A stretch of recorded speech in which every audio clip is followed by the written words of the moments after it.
Biden telefona para Benjamin Netanyahu, garante que a morte de funcionário da ONG é inaceitável e que a posição dos Estados Unidos pode se alterar frente a Israel, depende do posicionamento do país frente aos civis palestinos. O que está acontecendo?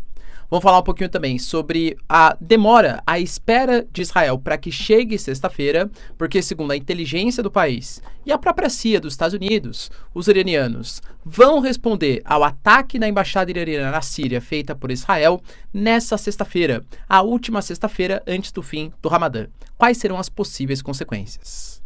Para finalizar, pessoal, falar um pouquinho também sobre o 75º aniversário da OTAN, em que os países garantem que a Ucrânia será um membro da organização, e a lei aprovada por Nicolás Maduro, que cria a Guiana Essequiba, na prática fazendo com que toda a tensão entre Guiana e Venezuela volte bastante à tona. Quais são as consequências e, inclusive, o posicionamento do Brasil na questão?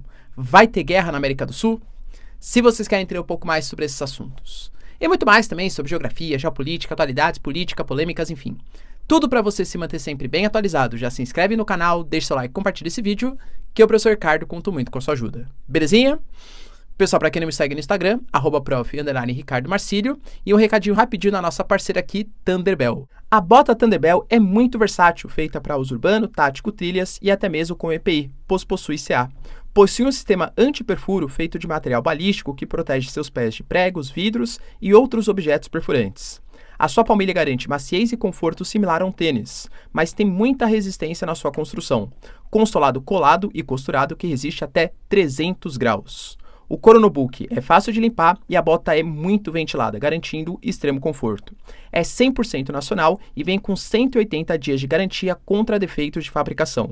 Então clica no link que está na descrição e usa o cupom para um desconto especial para garantir já a sua bota Thunderbell. Então, pessoal, confere lá, tá? Link na descrição, bota Thunderbell, ela é sensacional, de verdade. Bora lá pro vídeo que tem bastante assunto aí pra gente falar. Primeiro ponto, galera, que acho que ele é bem relevante para a gente falar, é justamente sobre uma ligação que a gente teve, uma ligação telefônica entre Biden e Benjamin Netanyahu.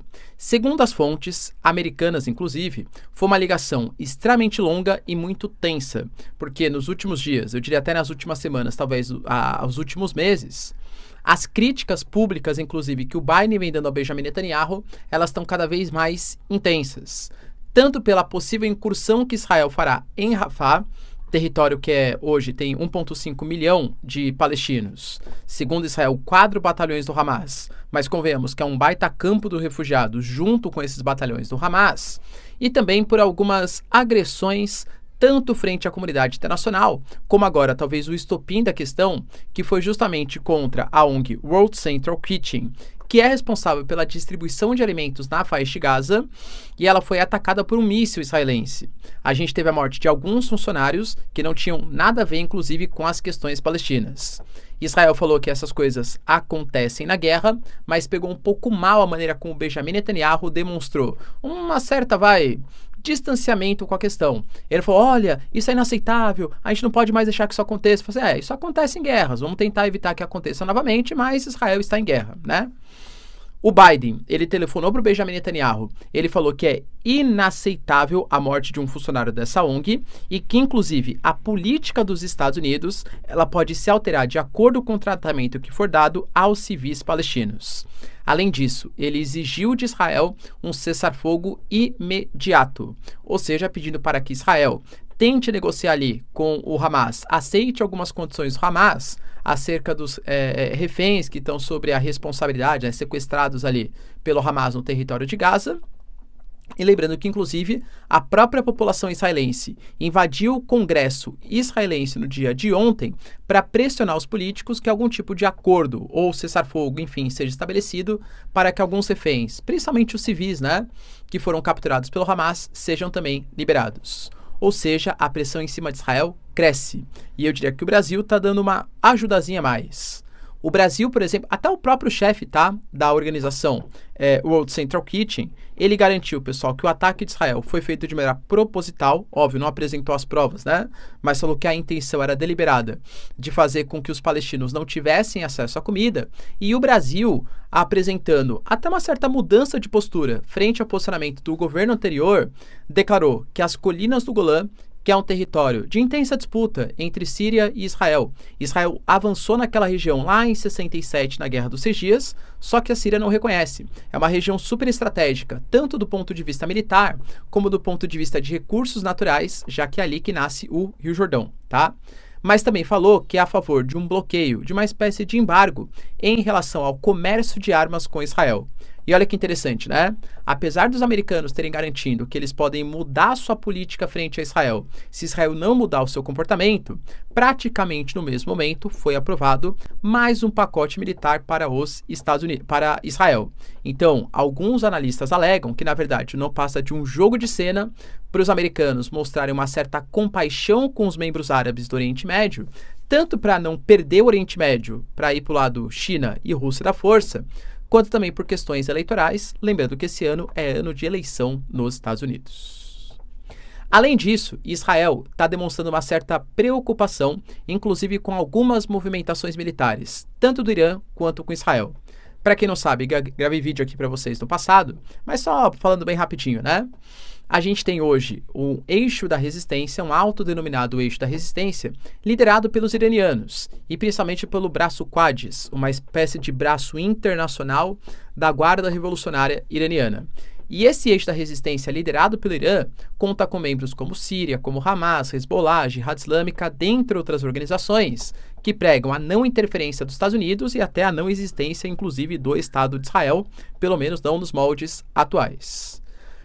Como o Irã tem uma embaixada no território da Síria, e a Síria já é um país que não se dá muito bem com israelenses, Israel fez uma operação militar com seus caças F-35 e atacou aquela embaixada, inclusive matando alguns líderes generais iranianos. O Irã convocou a Rússia inclusive posicionou parte das suas tropas que estão na Síria, Putin, aliado do Bashar al-Assad, na área de fronteira, pediu para que Israel não faça mais esse tipo de agressão. O Brasil também se posicionou colocando que Israel feriu a soberania de outro país, a Síria, e não respeitou o pacto de inviolabilidade das representações diplomáticas, já que atacou um anexo da embaixada iraniana no território da Síria. E o Irã, vendo que assim, né, os Estados Unidos, por exemplo, na reunião da ONU, pediu para o Irã não retaliar. O Irã anunciou que eles iam fazer algum tipo de ataque, algum tipo de retaliação, e a gente já começou a ver, inclusive com imagens sendo transmitidas, algumas movimentações militares, tanto na Síria quanto no Iraque, que são, pelo menos no Iraque, né, a Síria sim é aliado, mas o Iraque parte ali é aliado, principalmente os membros xiitas. Professor, você acha que o Irã então vai fazer algum tipo de retaliação contra Israel e Estado israelense? Penso eu que não, porque o Irã não tem condições militares, ainda mais se eventualmente tiver uma guerra. Penso que os americanos vão sim se posicionar do lado israelense, com porta-aviões tanto no Mar Vermelho, com porta-aviões do Mar Mediterrâneo dos Estados Unidos em apoio a Israel, e sabe que vai despertar uma coisa que talvez signifique no futuro até mesmo um fim do Estado iraniano. Mas penso eu que táticas de dissuasão, tanto com a possibilidade de produzir as suas próprias armas nucleares, que a ONU fala que o Irã hoje tem, ou até mesmo com ataques a embaixadas israelenses espalhadas pelo mundo, ou talvez em alguma posição de alinhamento com Israel, isso o Irã não só pode, como ele deve fazer. É o que a agência de inteligência de Israel garantiu. O Mossad, né, falou, galera, que o Irã possivelmente vai fazer um ataque nessa sexta-feira.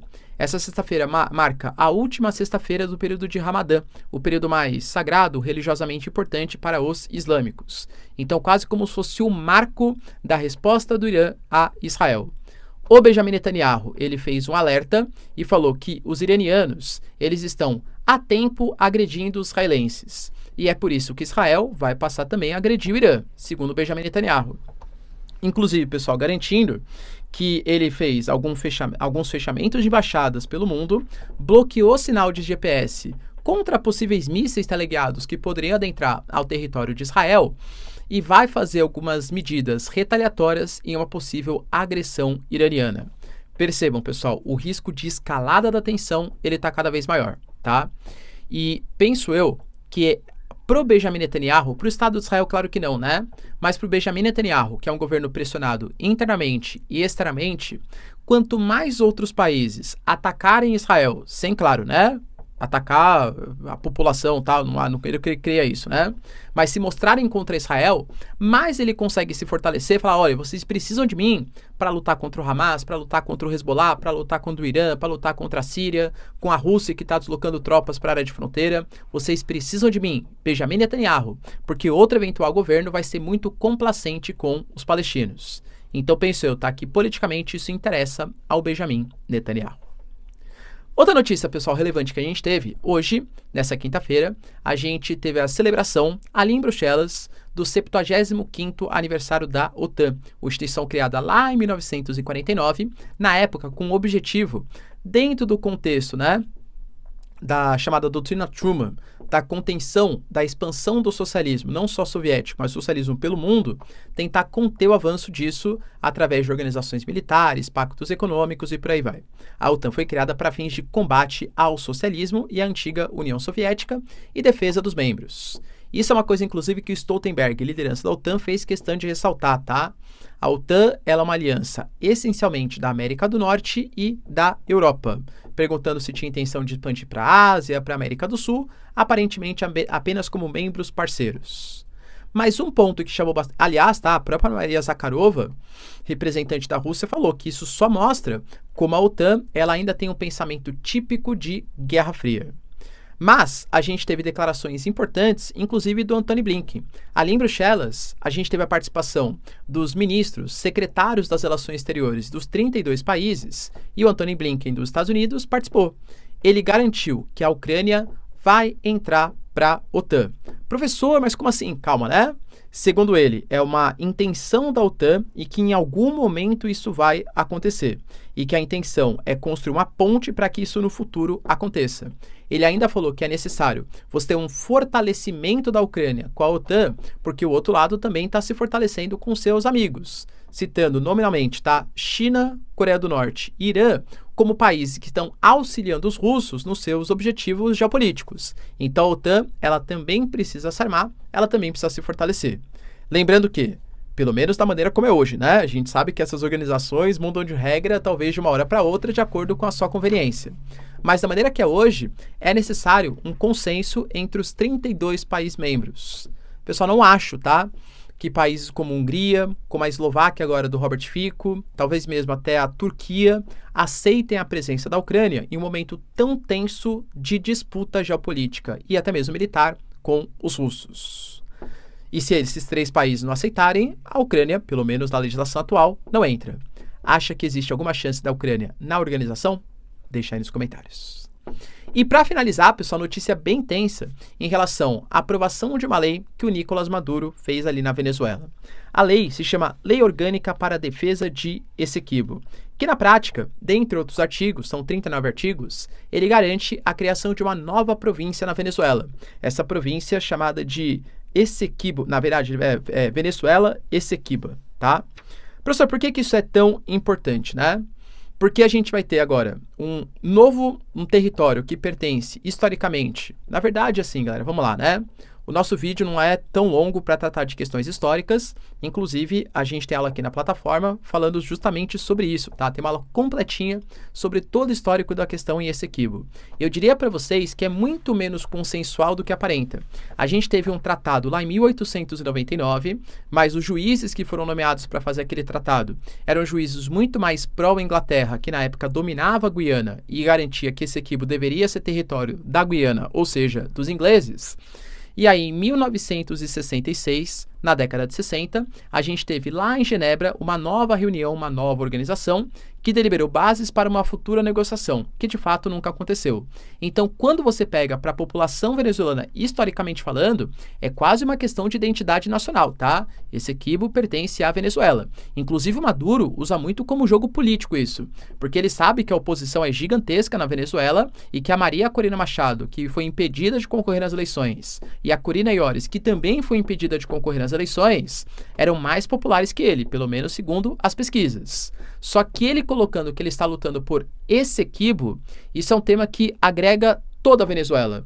Então é um tema que reforça o nacionalismo. Ele até fala, né? Olha, não é bolivariano, direita, liberal, esquerda. É o povo venezuelano que quer de volta ao seu território. Não falo que é da Venezuela, mas falo que é uma questão polêmica e que carece de maiores tratados e organizações, vamos colocar assim.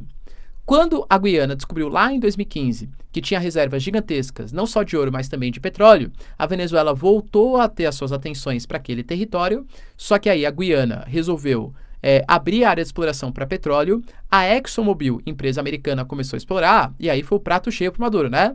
Tá vendo? Os imperialistas da Guiana, da ExxonMobil, dos Estados Unidos, estão tirando o petróleo do povo venezuelano. Em 2023, ele convoca um referendo, uma consulta popular, e a gente teve aprovação por quase 95% da população que esse Essequibo deveria pertencer à Venezuela, ou seja, 70% do território da Guiana, passando para a mão dos venezuelanos. Agora, na época, né, a Guiana falou da possível instalação de bases militares americanas, o Reino Unido deslocou porta-aviões que estavam ali no Caribe para fazer uma espécie de ameaça, né, frente a Venezuela, e o Brasil, com a ajuda de São Vicente e Granadina e também do CARICOM, tentou mediar a situação. A gente conseguiu fazer uma promessa para que nenhum dos dois países utilizassem de retórica militar e marcamos uma nova reunião. Só que no meio do caminho a coisa ficou ruim de novo e mais uma vez com a aprovação dessa lei, o Maduro dá aquela garantida que o território vai pertencer aos venezuelanos. Dentre os artigos, a gente teve, por exemplo, como eu falei, né, a fundação do Estado da Guiana Essequiba. A gente tem, galera, cargos públicos e cargos políticos não poderão ser exercidos por membros que pertenciam à Guiana, somente à Venezuela, para impedir, né, possivelmente novos anseios separatistas agora de saída da Venezuela e entrada na Guiana, e proibiu a vinculação na Venezuela de qualquer mapa que não tenha a Essequibo como território da Venezuela. Tudo isso, lembrando, em ano eleitoral, que vai acontecer na Venezuela dia 28 de julho. Irfan Ali garantiu, pessoal, que isso é ridículo, que ele não vai aceitar essa deliberação e conta com o apoio da ONU, da Organização dos Estados Americanos, do CARICOM e de qualquer outros membros para defender o território da Guiana. Professor, a Venezuela vai invadir a Guiana? É uma questão que se coloca. Se tivesse algum tipo de conflito militar, claro que as coisas elas são difíceis de prever. Mas muito possivelmente a Guiana, com seus pouco menos de 4 mil militares, não suportaria o exército da Venezuela, que proporcionalmente falando, galera, tem quase 25 vezes mais militares, com equipamentos muito mais sofisticados, tá? Então, possivelmente, a Guiana não daria conta. Só que tem uma questão sensível também. A área de fronteira entre os dois países ela é bastante complexa do ponto de vista geográfico, está no meio da floresta amazônica, com relevo altamente irregular. Então, possivelmente, parte do território brasileiro seria utilizado para fazer essa incursão. O Brasil já começou a destacar mais militares para a área de fronteira, ou até mesmo um ataque marítimo. Só que daí uma defesa de Estados Unidos, Reino Unido, enfim, que ajudaria a Guiana, ficaria muito mais facilitado. Não dá para saber quais serão os próximos passos do Nicolás Maduro. Eu ainda estou acreditando, que é muito mais uma manobra política para tentar unir o povo venezuelano. Será que ele de fato vai ter coragem de fazer uma agressão militar? O Brasil não gostaria disso, porque colocaria em risco a credibilidade do Brasil como mediador internacional em um momento em que o Brasil está tentando, né? Faço parte dos BRICS, do G20, etc. Poderia gerar uma crise dos refugiados, convenhamos, isso não é interessante para o Brasil, e até mesmo aumentar a presença de estrangeiros, Reino Unido, talvez França, talvez Estados Unidos. Aliás, o Maduro até falou sobre isso, tá? Os Estados Unidos, durante todo esse período, já colocou bases militares no território da Guiana para atacar a Venezuela. Professor, isso é verdade? De novo, é difícil saber, né? Foi a propaganda, a guerra híbrida que o Nicolás Maduro fez. Mas o Brasil não tem o interesse de fazer com que esse Essequibo, que lembrando é um território da Amazônia, tenha a presença de bases militares estrangeiras, na fronteira com o território brasileiro. O Itamaraty, ele ainda não se posicionou de maneira oficial, mas penso eu, tá? A gente teceu críticas recentes à Venezuela. A gente já deu uma cobrança em cima da Venezuela num passado recente por conta da questão de Essequibo. Oficialmente, a gente vai pleitear a paz, mas fazendo críticas diretas ou até mesmo indiretas para os venezuelanos. Você acha que a Venezuela vai ter coragem de invadir Essequibo? Deixa aí nos comentários, quero saber sua opinião. No mais, pessoal, se vocês curtiram o vídeo, tamo junto, beijos, abraços e tchau, tchau.